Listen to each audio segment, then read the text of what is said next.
سب ایک بار درود پاک پڑھ لیجئے۔ بسم اللہ الرحمن الرحیم۔ السلام علیکم ورحمۃ اللہ وبرکاتہ۔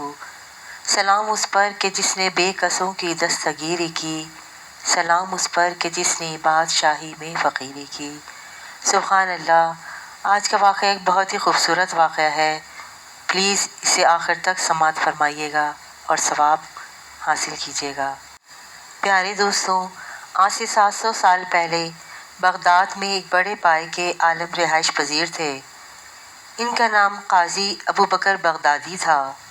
وہ قاضی ہونے کے ساتھ ساتھ ایک بلند پایہ محدث اور مقرر بھی تھے۔ دن کے وقت وہ عدالت میں مقدمات سنتے، جبکہ رات کو قرآن و حدیث کے طلبہ کو تعلیم دیتے۔ یہ طلبہ نہایت کثیر تعداد میں تھے، جن کے قیام و طعام کی ذمہ داریاں قاضی ابو بکر کے کندھوں پر تھیں۔ وہ نہ صرف ان طلبہ کو 2 وقت کا کھانا مہیا فرماتے، بلکہ ان کی رہائش کا بندوبست بھی ان کے ذمے تھا۔ ایک دن ان کے شاگردوں نے ان سے پوچھا، حضرت، آپ کی تنخواہ تو بہت معمولی ہے، تو پھر یہ اتنے ڈھیر سارے اخراجات کہاں سے پورے کرتے ہیں؟ طلبہ کا سوال سن کر قاضی صاحب مسکرائے، پھر کہا، یہ ایک راز ہے۔ اس راز پر سے پردہ تب تک نہیں اٹھ سکتا جب تک کہ میں تمہیں اپنے ماضی کے چند عجیب و غریب واقعات نہ سنا دوں۔ اس لیے بہتر ہے کہ فی الحال تم اس راز کو راز رہنے دو۔ شاگرد سمجھے کہ شاید اس وقت ان کا کچھ بتانے کا ارادہ نہیں، لہٰذا وہ چپ ہو گئے۔ لیکن تھوڑے عرصے بعد شاگردوں نے ایک مرتبہ پھر عرض کی، استاد محترم، آپ نیک کاموں میں اس قدر خرچ کرتے ہیں، بظاہر آپ کی آمدنی کا بھی کوئی خاص ذریعہ نہیں، پھر یہ درہم و دینار آپ کے پاس کہاں سے آتے ہیں؟ استاد محترم نے ایک مرتبہ پھر ان کو سمجھایا اور اللہ تعالیٰ کے غیبی خزانوں کی طرف اشارہ کیا، لیکن اس بار شاگرد اس راز کو جاننے پر بضد تھے۔ شاگردوں کا اصرار دیکھتے ہوئے استاد نے بالآخر ان سے کہا، اس مال کے ساتھ میری جوانی کا ایک نہایت اہم واقعہ وابستہ ہے۔ بعض اوقات اللہ تعالیٰ اپنی قدرت سے انسان کو ایسے ایسے عجائبات دکھاتا ہے کہ اس کی عقل دنگ رہ جاتی ہے۔ میرے ساتھ بھی ایسا ہی واقعہ پیش آیا تھا۔ یہ آج سے 30-32 سال پہلے کی بات ہے۔ میں ان دنوں جوان تھا اور علم دین کے اصول میں ہم وقت مشغول رہتا تھا۔ میرے ساتھ میرے چند ساتھی دوست بھی تھے۔ یہ ہماری دن رات کی مصروفیت یہی ہوتی تھی کہ قرآن و حدیث پڑھتے اور باقی وقت تکرار یا مطالعے میں مصروف کرتے۔ میں ان دنوں یہیں بغداد میں مقیم تھا۔ شہر کے علمی حلقوں میں ان دنوں مکہ معظمہ کے ایک عرب عالم کا بہت شہرہ تھا، جن کا نام شیخ عبداللہ اوسام تھا۔ وہ علم حدیث میں یکتائے روزگار تھے اور دور دور سے لوگ ان کے درس میں شریک ہوتے ہیں۔ میں محدثین کی محفلوں میں بیٹھنے کا بڑا لالچی تھا، چنانچہ میں نے اپنے ساتھیوں سے کہا، میں مکے جا کر شیخ عبداللہ اعظم کی صحبت سے فیض یاب ہونا چاہتا ہوں۔ آپ لوگوں کو اگر منظور ہو تو میرے ساتھ چلیے، ورنہ آپ لوگوں کی مرضی۔ میرے تینوں ساتھی شاید کم ہمت تھے، انہوں نے میرے ساتھ اتنی دور جانے سے صاف انکار کر دیا۔ چنانچہ میں نے رخت سفر باندھا اور تنہا منزلوں پر منزلیں مارتا ہوا مکہ معظمہ پہنچا۔ وہاں معلوم ہوا کہ شیخ عبداللہ فرائض ہیں اور فی الحال درس حدیث کا سلسلہ موقوف ہے۔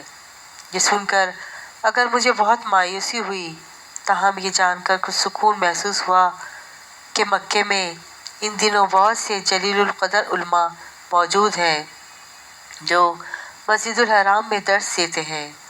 اگر شیخ سے استفادہ نہیں ہو سکتا تو کم از کم ان بزرگوں سے علم حاصل کرنا ممکن تھا۔ چنانچہ میں واپس بغداد جانے کے بجائے وہیں ٹھہر گیا اور حرم کی علمی مجالس سے اپنی پیاس بجھانے لگا۔ ان دنوں میرے ساتھ ایک بدقسمتی یہ ہوئی کہ میرا زاد راہ مکمل ختم ہو گیا، لیکن میں نے اس کی کوئی پرواہ نہ کی۔ میرے پاس کچھ کھجوریں اور ستو موجود تھے۔